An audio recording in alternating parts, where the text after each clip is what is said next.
Hello students, how are you all? I hope you all are fine. So in the last lecture we have been talking about the structure and function of chromatin network. तो आप लोगों को हमने वहां पे बताया था कि chromatin network क्या होता है और यूक्रोमेटिन हेटेरोक्रोमेटिन पार्ट कौन कौन से होते हैं, इसके बारे में हमने आप लोगों से बातें कर ली थी। तो आज हम बात करेंगे न्यूक्लियस के फोर्थ पार्ट के बारे में, जो कि क्या है, न्यूक्लियोलस है। तो अपन ने जब तक तीन पार्ट पढ़ लिए उनके बारे में अपन ने बात कर ली। आज चौथा पार्ट पढ़ेंगे अपन न्यूक्लियोलस और फिर पांचवा अपने पास में एंडोसोम्स। ठीक है, तो आज अपन बात करेंगे न्यूक्लियोलस के बारे में। तो न्यूक्लियोलस होती क्या है, तो आप लोगों को पता है कि न्यूक्लियस के अंदर जो स्ट्रक्चर है, उस न्यूक्लियस के स्ट्रक्चर के अंदर पेरिफेरल उसकी स्ट्रक्चर होती है। मतलब कि एक न्यूक्लियस अपन ने माना है तो उसकी साइड में यहाँ पर, ठीक है, बीच में नहीं, साइड में क्या पाई जाती है, एक और छोटी सी स्ट्रक्चर पाई जाती है सर्कुलर फॉर्म के अंदर, जिसको अपन बोलते हैं न्यूक्लियोलस। अब बात आती है न्यूक्लियोलस के बारे में। तो न्यूक्लियोलस की बात तो अपन ने कर ली। तो इसकी जो डिस्कवरी की थी वो किसने की थी, इसकी डिस्कवरी की थी फोंटाना ने। किसने की थी, फोंटाना ने की थी। और जो न्यूक्लियोलस नाम दिया था वो किसने दिया था, बोवेन ने दिया था। किसने दिया था, बोवेन ने इसका न्यूक्लियोलस नाम दिया था। तो ये तो बात हो गई इसके बारे में, न्यूक्लियोलस के बारे में। स्ट्रक्चर आप लोगों को बताइए कहां पे होती है, पेरिफेरल होती है। साथ साथ के फंक्शंस क्या होते हैं, तो फंक्शंस की बात अपन बात करेंगे। और इसकी बात करें अपन तो इसके टाइप्स की बात करेंगे। इसके जो पार्ट्स जो पाए जाते हैं न्यूक्लियोलस के भी 4 पार्ट्स पाए जाते हैं। कितने पार्ट्स पाए जाते हैं, 4 पार्ट्स पाए जाते हैं। उन 4 पार्ट्स के बारे में अपन बात करेंगे कि कौन कौन से पार्ट है। तो मैं आप लोगों को बताता हूँ 4 पार्ट कौन कौन से हैं। पहले तो है ग्रेन्युलर, फिर दूसरे अगर अपन बात करें फाइब्रिलर, तीसरा है अपने पास में नॉन ग्रेन्युलर और चौथा है क्रोमेटिन पार्ट। तो ये 4 पार्ट न्यूक्लियस के अंदर पाए जाते हैं। इन चारों पार्ट के बारे में अपन बात करेंगे।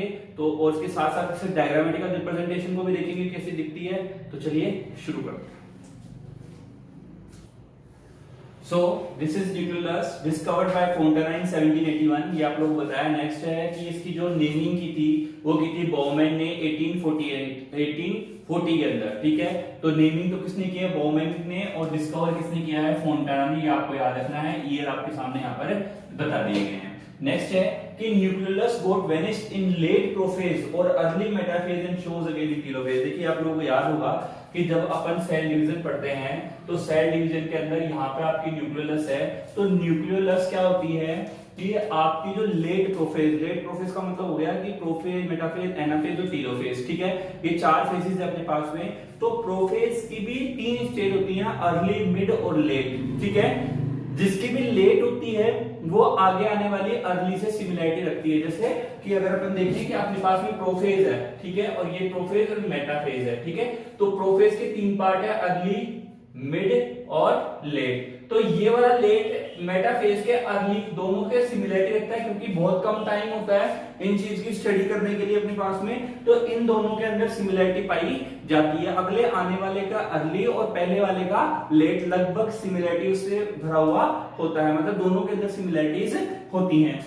तो क्या कह रहे हैं कि न्यूक्लियोलस या तो लेट प्रोफेज, एनसीईआरटी के अकॉर्डिंग तो लेट प्रोफेज के अंदर क्या हो जाती है, ये वेनिश हो जाती है, गायब हो जाती है। लेकिन क्या है कि मेटा दोबारा से टीलोफेज के अंदर, आपको पता होगा टीलोफेज के अंदर फिर डिवाइडेशन होता है क्रोमोसोम का, उस टाइम पे न्यूक्लियोलस आपको अपीयर होना चालू हो जाती है अर्ली टीलोफेज के अंदर। ठीक है, तो आपको ये ध्यान रखना है सेल डिवीजन के पॉइंट ऑफ व्यू कि प्रोफेज के अंदर तो क्या हो जाती है, ये न्यूक्लियोलस वेनिश हो जाती है, लेकिन टीलोफेज के अंदर आते हैं आपको वापस दिखाई देना लग जाती है। Clear? It is peripheral in nucleus. देखिए न्यूक्लियस के अंदर अगर इसकी स्ट्रक्चर देखें तो वो ऐसी दिखाई देगी कि अगर ये आपका न्यूक्लियस है तो ये आपकी न्यूक्लियोलस हो जाएगी।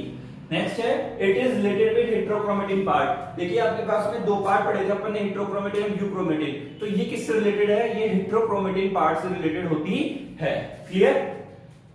हेटेरोक्रोमेटिन पार्ट कैसा होता है भाई, हेटेरोक्रोमेटिन पार्ट होता है डेंस। ये पढ़ने पढ़ा था, डेंस होता है और स्टेन कैसा लेता है, डार्क स्टेन एक्सेप्ट करता है। नेक्स्ट है by this part formation of ribosome occurs, this part is known as nuclear organiser. देखिए कि इस पार्ट के द्वारा ही क्या होगा, राइबोसोम का फॉर्मेशन होता है। ठीक है, राइबोसोम का फॉर्मेशन इसी पार्ट के द्वारा होता है और इस पार्ट को अपन क्या बोलते हैं, न्यूक्लियर ऑर्गेनाइजर बोलते हैं। आपको मैं रफली डायग्राम के अंदर वहां पर ये बताऊंगा कि न्यूक्लियर ऑर्गेनाइजर अगर अपन देखेंगे सेल के अंदर तो वो आपको कहां पे दिखाई देगा और कैसा दिखाई देगा। ठीक है, तो ये कैसा दिखाई देगा, न्यूक्लियर ऑर्गेनाइजर कहलाता है। जिस ये बायो का फॉर्मेशन, मतलब जिससे राइबोसोम्स का फॉर्मेशन होता है वो पार्ट क्या कहलाता है, आपका न्यूक्लियर ऑर्गेनाइजर कहलाता है। Nucleolus is dense membraneless structure. देखिए वैसे ही ये कैसी होती है, डेंस होती है और मेम्ब्रेन लेस स्ट्रक्चर होती है। कैसी होती है, मेम्ब्रेन लेस स्ट्रक्चर होती है, लेकिन इसके अंदर मेम्ब्रेन लेस स्ट्रक्चर इसको बोल रहे हैं, लेकिन फिर भी इसको कवर कहीं ना कहीं कोई कवरिंग इसके चारों तरफ पाई जाती है। इसको आउटर मेम्ब्रेन, इनर मेम्ब्रेन के अंदर इसको डिफरेंशिएट अपन करते हैं, ठीक है, क्योंकि उसको डिफरेंशिएट करने की ना न्यूक्लियस से, तो वो एक मेम्ब्रेन तो पाई जाएगी। क्लियर। 4 पार्ट अपन ने इसके अंदर बताया था आपको, ग्रेन्युलर, फाइब्रिलर, नॉन ग्रेन्युलर और क्रोमेटिन।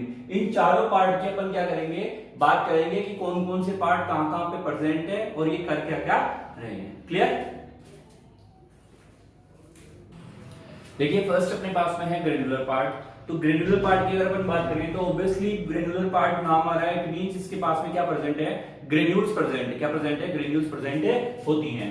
तो it is the peripheral part of the nucleus. तो अगर इसकी स्थिति देखें, अगर लोकेशन देखें, तो ये न्यूक्लियस के अंदर पेरिफेरल है। इट मींस अगर न्यूक्लियस को ये मानते हो तो इसके साइड वाले जो स्टार्ट है, ये वाला पार्ट है, ये आपका क्या कहलाएगा, ग्रेन्युलर पार्ट है कहलाएगा। क्या कहलाएगा, ग्रेन्युलर पार्ट है कहलाएगा, क्योंकि इसके पास में 150 to 200 एंगस्ट्रॉम की साइज की क्या होती है, ग्रेन्यूल्स प्रेजेंट होती है। ग्रेन्यूल्स हैं तब ये ग्रेन्युलर पार्ट है, तो इसलिए इसको अपन क्या बोलते हैं, इसका जो नाम है वो है पार्स ग्रेन्युलोसा। ठीक है, देखिए ये आपको याद रखना पड़ेगा, पार्स ग्रेन्युलोसा। इसी प्रकार से फाइब्रिलर पार्ट के अंदर पार्स फाइब्रिलोसा आ जाएगा। ठीक है, क्लियर। ग्रेन्युलर पार्ट्स को अपन बोलते हैं पार्स ग्रेन्युलोसा, फाइब्रिलर पार्ट को बोलते हैं पार्स फाइब्रिलोसा। ठीक है, this granular part is made up of ribonucleoprotein. देखिए ये ग्रेन्युलर पार्ट की अगर अपन बात करें तो ये किसका बना हुआ है, राइबोन्यूक्लियोप्रोटीन का बना हुआ होता है। And these are the precursors of ribosome. देखिए राइबोन्यूक्लियोसोम जो प्रोटीन है इसकी बात करें तो ये किसके प्रीकर्सर, मतलब पूर्ववर्ती, ठीक है, पुराने वाले किससे संबंध रखते हैं, ये राइबोसोम से क्या रखते हैं, संबंध रखते हैं। Also known as nucleolar ribosomes, और इसको अपन किस नाम से भी जानते हैं, न्यूक्लियोलर राइबोसोम्स के नाम से भी जानते हैं। क्लियर। नेक्स्ट है सेकंड पार्ट अपने पास में इसका फाइब्रिलर पार्ट। तो ये जस्ट इसके अंदर वाला पार्ट, मतलब यहाँ पर क्या होंगे, फाइबर से प्रेजेंट होंगे इस पार्ट के अंदर, न्यूक्लियस के स्ट्रक्चर के अंदर। तो ये क्या होगा, just below to the granular part, granular part के जस्ट अंदर वाला पार्ट हो जाएगा। तो ये क्या कहलाएगा, आपका फाइब्रिलर पार्ट कहलाएगा। इट है 50 to 80 एंगस्ट्रॉम लेंथ, 50 से 80 एंगस्ट्रॉम की लेंथ के फाइबर्स होते हैं, जिनका डायमीटर अगर अपन देखें तो 80 to 100 एंगस्ट्रॉम्स का डायमीटर होता है। लेंथ की अगर अपन बात करें तो कितना हो जाएगा, 50 to 80 एंगस्ट्रॉम लंबाई के फाइबर्स, और उनके डायमीटर की देखेंगे तो अपन कितना देगा, 80 to 100 एंगस्ट्रॉम का डायमीटर का स्ट्रक्चर के अंदर हो जाता है। This part contain or consist RNA and precursors of ribonucleoprotein।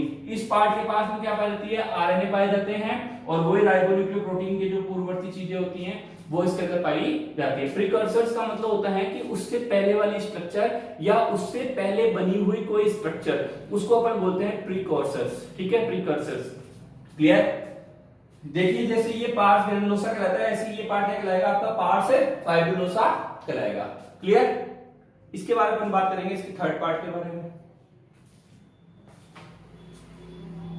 देखिए नेक्स्ट अपने पास में third part, that is non granular part made up of homogeneous protein known as pars amorpha. देखिए होमोजीनियस प्रोटीन का बना हुआ होता है। होमोजीनियस प्रोटीन की अगर अपन बात करें तो होमोजीनियस प्रोटीन उसको कहते हैं जिसके मॉलिक्यूल सेम टाइप ऑफ के हो, मतलब होमो मतलब सेम। ठीक है, तो मतलब ऐसे प्रोटीन मॉलिक्यूल जो सेम स्ट्रक्चर रखते हो, ऐसी प्रोटीन को अपन क्या बोलते हैं, होमोजीनियस प्रोटीन बोलते हैं।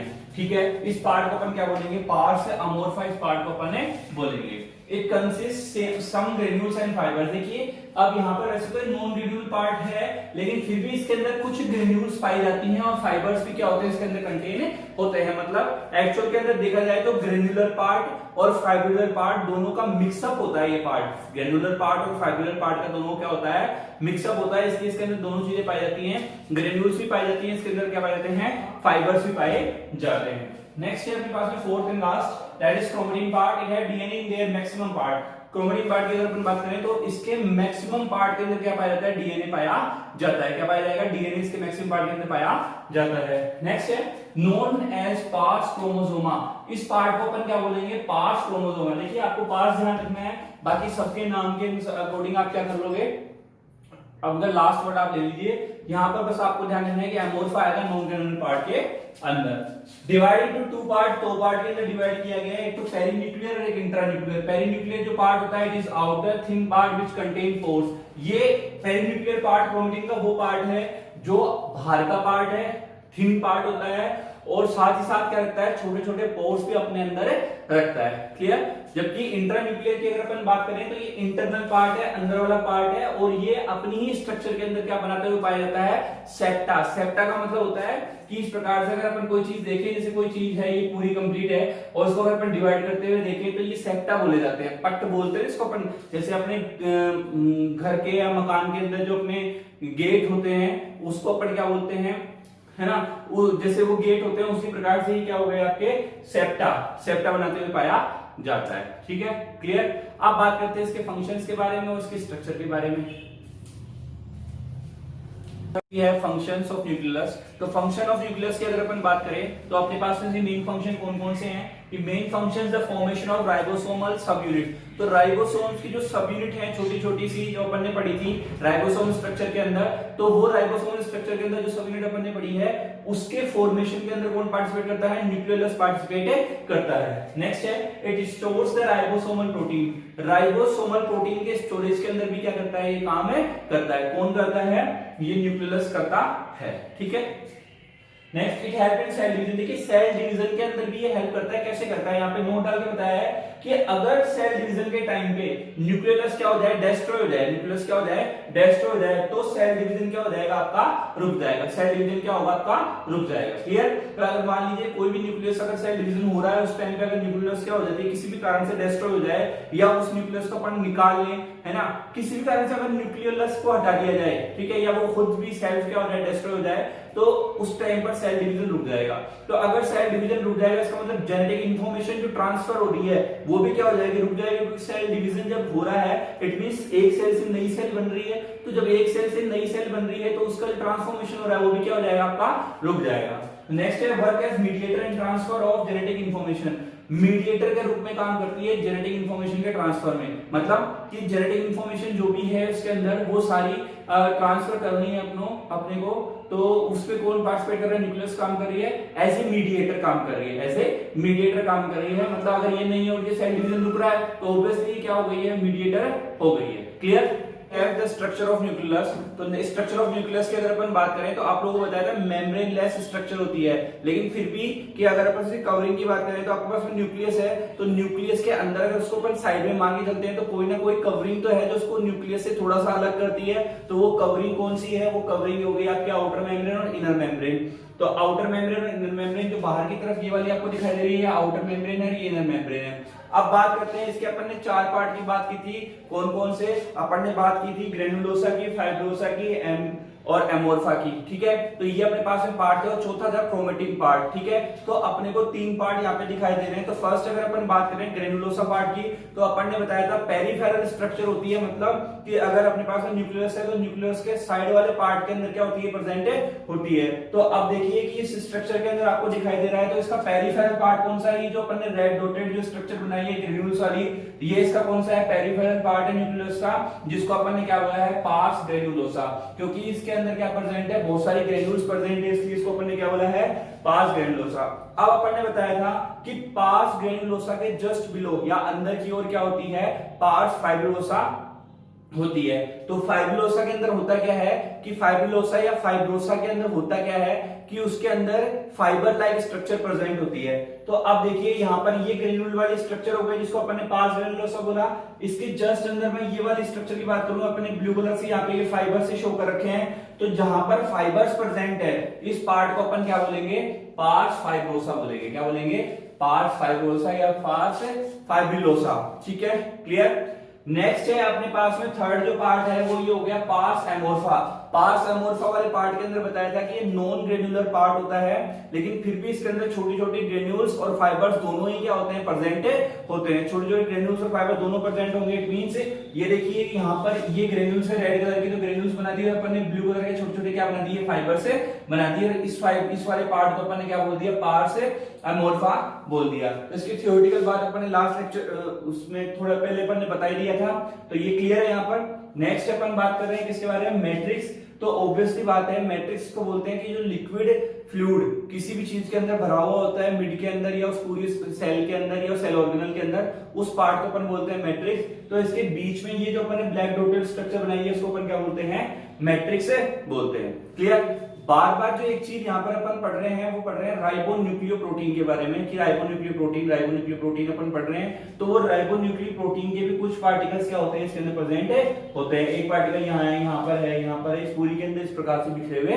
रहते हैं। तो ये बात हो गई किसके बारे में, ये बात हो गई आपकी स्ट्रक्चर ऑफ न्यूक्लियस के बारे में। अब बात करेंगे एंडोसोम्स के बारे में कि एंडोसोम्स क्या होते हैं। सो नेक्स्ट अपने पास में है एंडोसोम। देखिए लास्ट पार्ट है अपने पास में किसका, न्यूक्लियस के स्ट्रक्चर का। तो देखिए एक्चुअल में एंडोसोम्स की अगर अपन बात करें तो एंडोसोम्स होते क्या हैं कि in some cells by the dissociation of chromatin many bodies are form, these bodies are similar to nucleolus. देखिए कि कुछ सेल्स के अंदर क्रोमेटिन नेटवर्क के डिसोसिएशन मतलब क्रोमेटिन नेटवर्क के टूटने से क्या होती हैं, छोटी छोटी सर्कुलर फॉर्म की क्या बन जाती है, बॉडीज का निर्माण हो जाता है। जो छोटी छोटी सर्कुलर फॉर्म की जो बॉडीज है उनका अगर फॉर्मेशन हो जाता है तो ये किसके समान होती है, न्यूक्लियर स्ट्रक्चर की अगर अपन बात करें तो न्यूक्लियस की क्या होती है, जैसी दिखने में ये आपको दिखाई देती है। लेकिन उनसे क्या होती है, अगर अपन साइज की अगर अपन बात करें तो उनकी तुलना में क्या होती है, छोटी होती है। क्लियर है, ठीक है। अब नेक्स्ट अगर अपन बात करें तो smaller than nucleolus endosomes are irregular in size. देखिए इरेगुलर इन साइज की होती है ये, कि इसकी कोई साइज फिक्स नहीं होगी, लेकिन सर्कुलर फॉर्म मतलब दिखने में आपको सर्कुलर फॉर्म के अंदर होगी, लेकिन ये जब अपनी वेरिएबिलिटी लेकर के आएगी, वेरिएबिलिटी लेने का मतलब हो गया कि थोड़ी थोड़ी क्या होगी, जब घूमेगी तो वो सर्कुलर फॉर्म की सी होगी, मतलब समझ रहे हैं ना कि सर्कुलर फॉर्म के अंदर ये वेरिएशन लेकर के आएगी। तो इसका मतलब क्या होती है, ये अपनी शेप के अंदर थोड़ा थोड़ा सा चेंज लेकर के आती रहती है। सर्कुलर जो फॉर्म की अगर अपन बात कर रहे हैं तो उसको समझाने से मतलब ये है कि दिखने में तो आपको ऐसी दिख रही है, लेकिन इसकी जो वेरिएबिलिटी आएगी वो थोड़ी इस तरह से ही आएगी, मतलब सर्कुलर फॉर्म के अंदर इसकी वेरिएबिलिटी रहेगी, मतलब जो वेरिएशन लेकर के आएगी वो सर्कुलर फॉर्म से ही रिलेटेड होंगे। क्लियर। नेक्स्ट है सबसे इंपॉर्टेंट बात यहाँ पे नोट डाल के अपनी लिखी हुई है कि endosomes are not necessary present in all cells. कि एंडोसोम्स की अगर अपन बात करें तो ये जरूरी नहीं है कि सभी सेल्स के अंदर क्या हो पाए जाते हो, ऐसा कोई जरूरी नहीं है। तो इसलिए एक बहुत छोटा सा टॉपिक है कि भाई प्रेजेंट हो भी सकते हैं, नहीं भी हो सकते हैं। तो ये टोटल अपना यहाँ पर जो अपना टॉपिक कंप्लीट हो रहा है, ये सब कुछ जो आज कंप्लीट हुआ है वो अपना न्यूक्लियस के बारे में यहाँ पर अपना कंप्लीट हो चुका है। तो अब तक जो अपन ने पढ़ा वो सारा आई होप कि आपको सभी समझ में आ गया होगा। तो आज यहाँ पे अपन ने जो कंप्लीट किया है वो किया है किसके बारे में, न्यूक्लियस के बारे में यहाँ पे कंप्लीट कर लिया है। इसके बाद में क्रोमोसोम, क्रोमेटिन नेटवर्क, उनकी एक लंबी चेन है, वो मॉलिक्यूलर बायोलॉजी में आती है। तो उसका जब अपन स्टार्ट करेंगे उसको तो प्रॉपर वे के अंदर अपन क्या पढ़ाएंगे, मॉलिक्यूलर बायोलॉजी पढ़ाएंगे। तो वहां से क्रोमोसोम वाला जो सिस्टम है अपना, जो क्रोमोसोम वाला जो लेक्चर है वो वहां से स्टार्ट कंप्लीट हो जाएगा। ठीक है, तो this is all about cell and their nucleus. Bye bye, have a good day.